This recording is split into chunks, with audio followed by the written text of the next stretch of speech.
You're listening to LYNC Radio. I'm Jessica Iturralde. Coming up, a Christian church receives its registry in Uzbekistan, and we highlight the latest LYNC developments and plans for 2025. Then, I'm sharing a few takeaways from my latest interview with IRF Secretariat President Nadine Maenza. And finally, we reflect on the IRF Summit in Washington, D.C. All coming up right after this.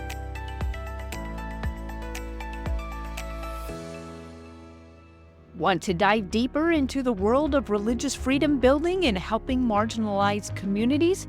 Then don't miss our new video program, LYNC Interview. Every religion is a persecuted minority somewhere. In every episode, we bring you stories and insights from the experts making a difference. We like to think about religious persecution as some problem that's over in Asia or the Middle East. It's not in Europe, it's not in America. But here's the simple truth, we're all human. Join me, Jessica Iturralde, as I sit down with inspiring voices from around the world working in religious freedom building. The main lesson for mainstream society would be to think twice before assuming that religious radicals are necessarily a problem for social flourishing and stability. Subscribe to our YouTube channel or visit lyncommunity.org and click on the Media tab. When we support international religious freedom, we are not just upholding a principle. We are protecting our interests, our security, and our values. I'm not loving my neighbor unless I love them in a language and logic that they understand. Catch every episode of LYNC Interview. Get inspired, get involved, and together, let's foster more cohesive and safe societies.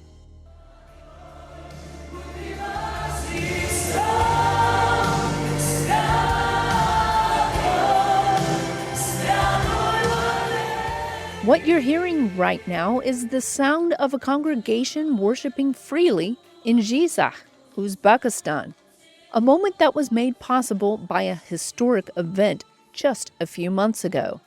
Back in November of last year, after years of dedication and perseverance, the Church of Full Gospel Christians in Zhizak officially opened its doors, marking a significant step toward advancing religious freedom in Uzbekistan. The country has granted registration to the church, demonstrating the government's willingness for cooperative engagement. As members gather in prayer and praise, they do so with the knowledge that their right to worship has been recognized and upheld. The long-awaited victory for the Christian community in the region brought together local government representatives, bishops, pastors, and believers from across Uzbekistan to celebrate the registration of this new place of worship. For believers in Zhizak, a day of worship together is more than just another Sunday. It's a symbol of hope and a new chapter in their spiritual journey. Up next, we'll take a look at how LYNC's work in Kazakhstan and Uzbekistan is transforming religious engagement through multi-faith roundtables, leadership training, and trust-building initiatives, creating new opportunities for faith communities to thrive. Stay with us.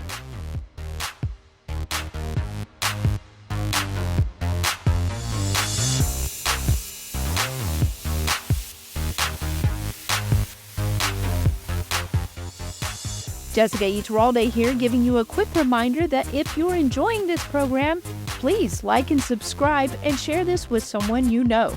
Together, we can expand the conversation on building religious freedom, fostering social cohesion, and supporting the marginalized.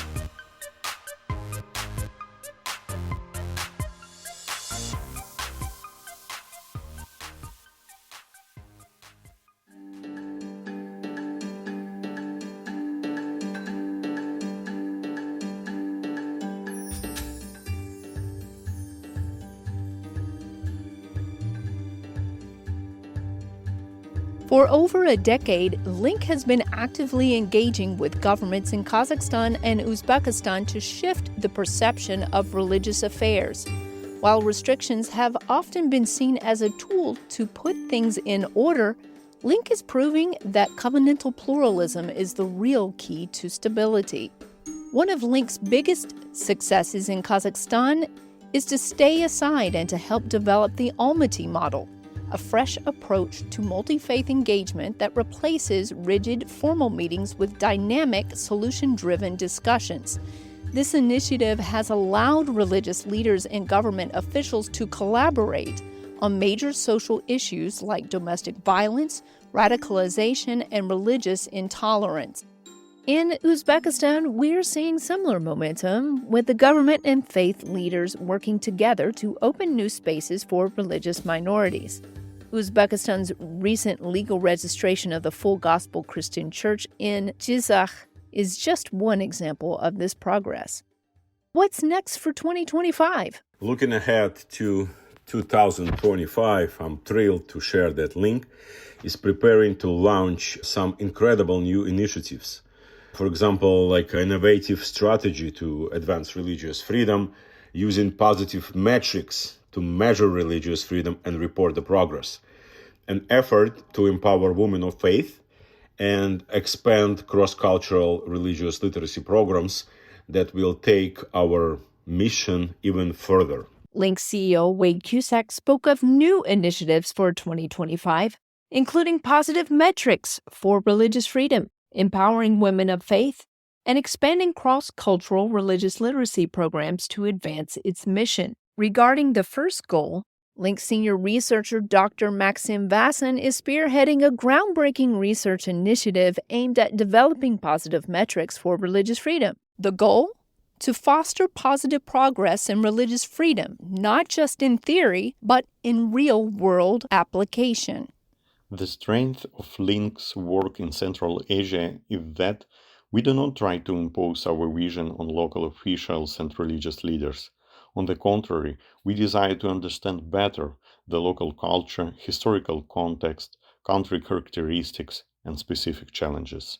This approach is vital for finding effective ways to gradually improve religious freedom and achieve social cohesion. Therefore, we want to make our positive indices of religious freedom and pluralism more practical and not just theoretical. They shouldn't be detached from reality. For this purpose, in 2025, LYNC will conduct anthropological research at the local level in Kazakhstan to ensure that our indices consider the lived experiences and social practices that affect religious freedom. We will utilize the results of this field research to finalize LYNC's innovative project on developing positive metrics and indices. Using them, LYNC will assess the religious situation in Central Asia and other countries, starting from Kazakhstan. LYNC is also expanding its efforts to empower women of faith, recognizing their vital role in fostering religious freedom and social cohesion. Building on past engagements in the country of Georgia, LYNC looks to create new opportunities for women to lead in multi-faith collaboration, humanitarian initiatives, and cross-cultural religious literacy. With this new research, Kazakhstan could be a starting point for a broader initiative that aims to institutionalize cross-cultural religious literacy across the region. If adopted, cross-cultural religious literacy could become a powerful tool against radicalization while fostering social cohesion in schools, workplaces, and policy circles. Looking ahead, LYNC has ambitious plans to expand cross-cultural religious literacy programs, conduct anthropological research that helps create a strategy to improve religious freedom, and integrate religious literacy training in Kazakhstan, the Republic of Georgia, and Uzbekistan. You can read the article detailing these plans at lyncommunity.org or follow us on Facebook, Instagram, and X for updates. The progress in Central Asia shows how trust, collaboration, and strategic engagement can lead to meaningful advancements in religious freedom through multi-faith roundtables, leadership training, and cross-cultural religious literacy programs. Faith communities are finding new ways to work alongside governments to protect freedom of religion and belief while strengthening social cohesion. But as Wade Cusack alludes to in the article, this work isn't easy. It requires deep understanding, persistence, and a willingness to engage with even the most difficult challenges. And it also requires time to develop relationships and build trust. That's exactly what Nadine Maenza and I discuss in the latest episode of LYNC Interview. More on this coming up after the break.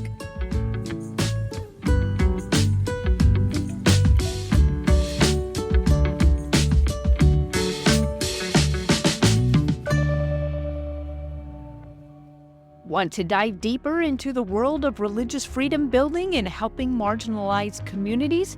Then don't miss our new video program, LYNC Interview. Every religion is a persecuted minority somewhere. In every episode, we bring you stories and insights from the experts making a difference. We like to think about religious persecution as some problem that's over in Asia or the Middle East. It's not in Europe, it's not in America. But here's the simple truth, we're all human. Join me, Jessica Iturralde, as I sit down with inspiring voices from around the world working in religious freedom building. The main lesson for mainstream society would be to think twice before assuming that religious radicals are necessarily a problem for social flourishing and stability. Subscribe to our YouTube channel or visit lyncommunity.org and click on the Media tab. When we support international religious freedom, we are not just upholding a principle. We are protecting our interests, our security, and our values. I'm not loving my neighbor unless I love them in a language and logic that they understand. Catch every episode of LYNC Interview. Get inspired, get involved, and together, let's foster more cohesive and safe societies.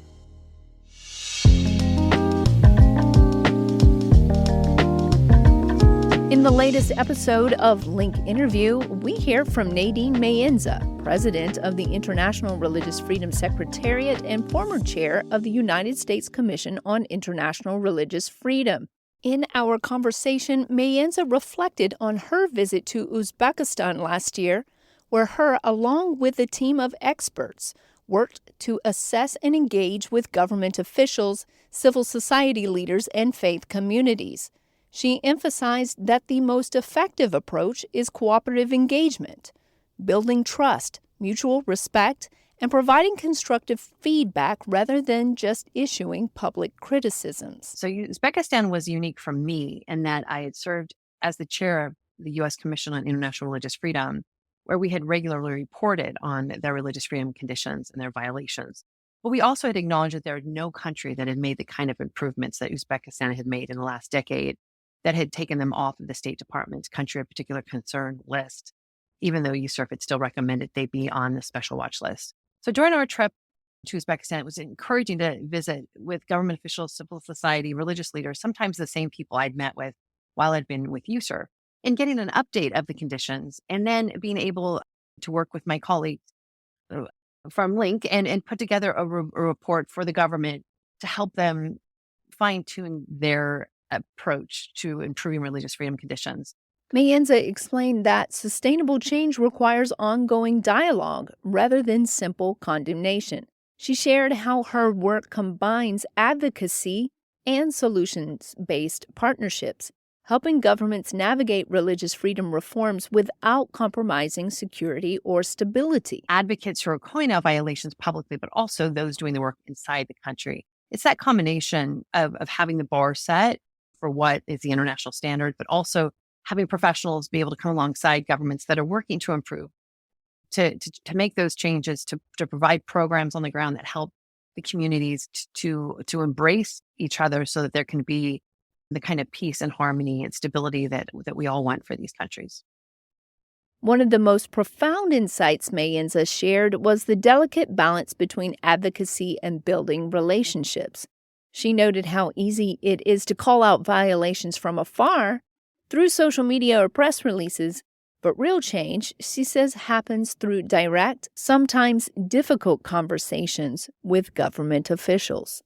She described the need for different roles within the movement: advocates who publicly call out violations and builders who engage inside the country to create solutions.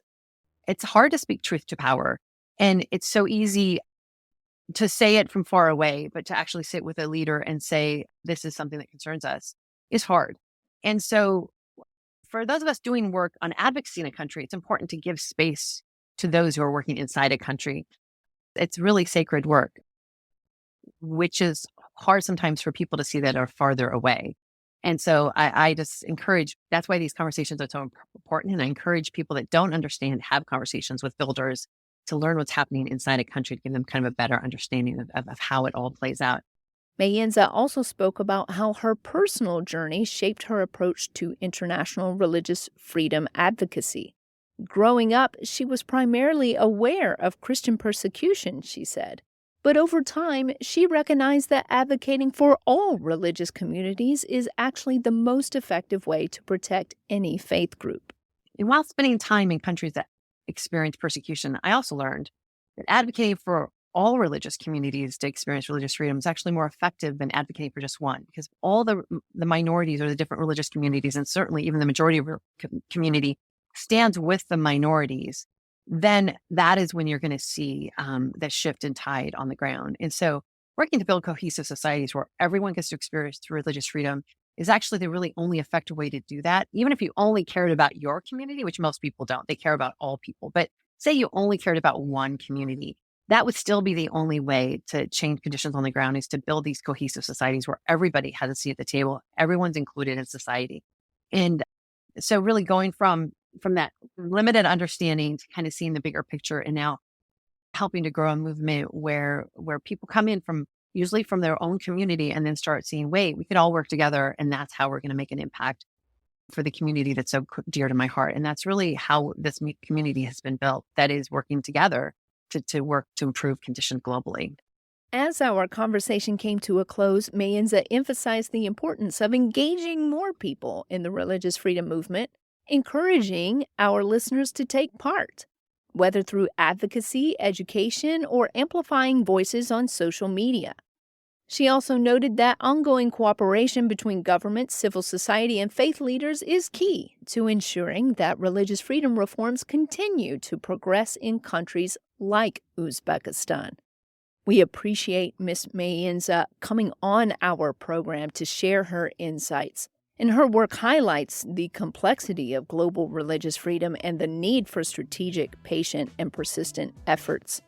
To hear the full conversation, watch LYNC interview on Love Your Neighbor Community's YouTube page, or follow us on social media, where we have recently shared the episode. Coming up next, LYNC heads to Washington, D.C. for Religious Freedom Week. Stay tuned.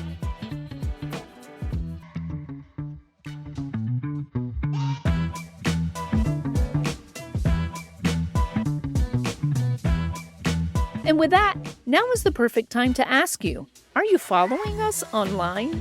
We are on Facebook, X, also remembered as Twitter, Instagram, and LinkedIn. Of course, you may find us on YouTube under Love Your Neighbor Community, and on any major podcast provider, including Apple and Spotify.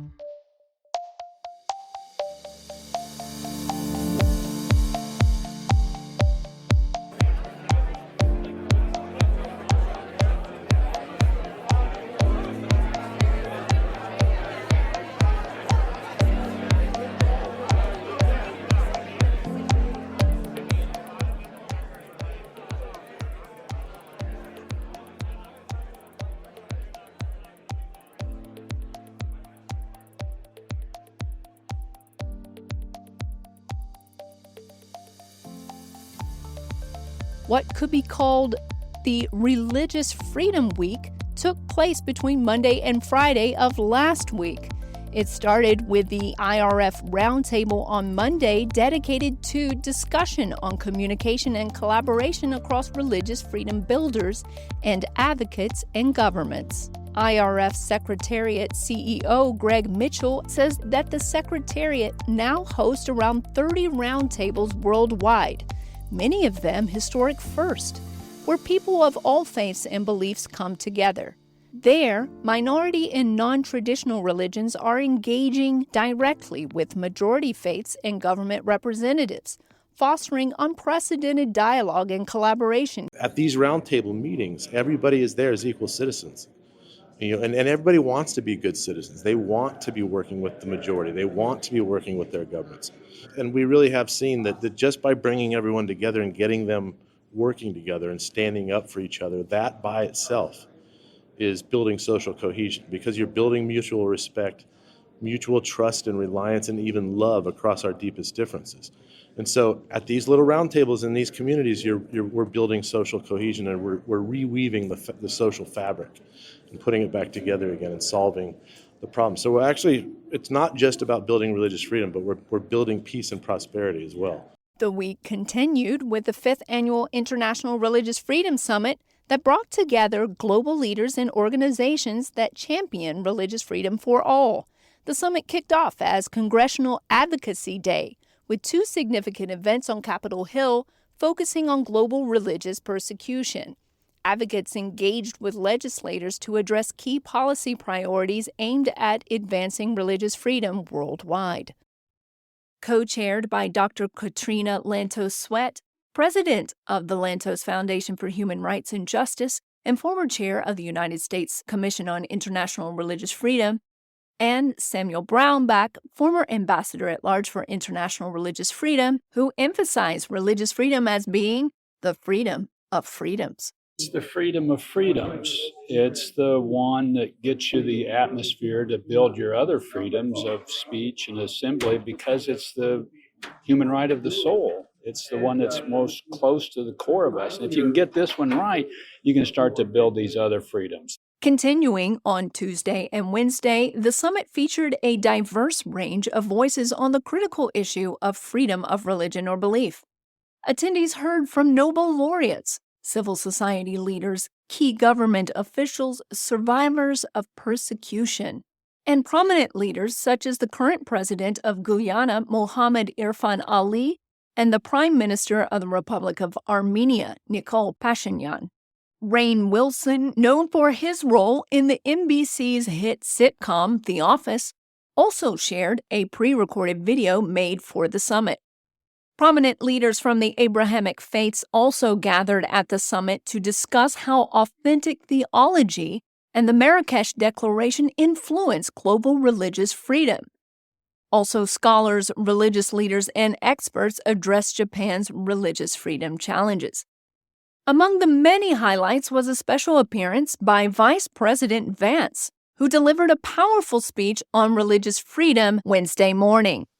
We remain the world's largest majority Christian country, and the right to religious freedom is protected by the people for everybody, whether you're a Christian, a Jew, a Muslim, or no faith at all.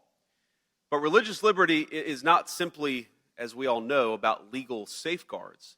It is also about fostering a culture in which faith can thrive, so that men and women can fully appreciate and respect the God-given rights of their fellow citizens. Because one of the wonderful apparent paradoxes of religion is that in connecting us to the sacred and to the universal, it deepens our commitment to the particular, to our neighbors, to our obligations to one another, to the individual communities that all of us call home. In addition to these important sessions, participants also had the option to choose from 4 breakout tracks, each offering a unique approach to advancing international religious freedom. The Empower track provided specialized training to strengthen organizations and communities. The Legislate track explored key legal actions, emphasizing the need for awareness and collective advocacy. The Advocate track focused on protecting religious freedom in hostile environments, including support for prisoners of conscience. And the Activate track shared best practices on using targeted sanctions, navigating asylum processes, and engaging businesses in promoting religious freedom. A major discussion examined how authoritarian regimes suppress religious freedom through censorship, transnational repression, and weaponizing religion. Experts shared strategies for a global response. A key announcement revealed the launch of IRF Summit Africa, a partnership between Pepperdine University, the Religious Freedom Institute, and the IRF Summit, expanding the movement to new regions. Sessions equip participants with tools for evidence-based reporting, leveraging sanctions and addressing diminishing freedoms. Experts explored government strategies, crisis response, and refugee solutions. And a powerful session on forging the next generation of freedom of religious belief champions emphasized that the work for religious freedom continues with the next generation. Co-chair Katrina Lantos-Sweat expressed to LYNC that the freedom of religion is a foundational human right. Freedom of religion, conscience, and belief is a foundational human right. That societies that robustly protect this fundamental freedom tend to do a very good job at protecting the whole range of other goals we have for society.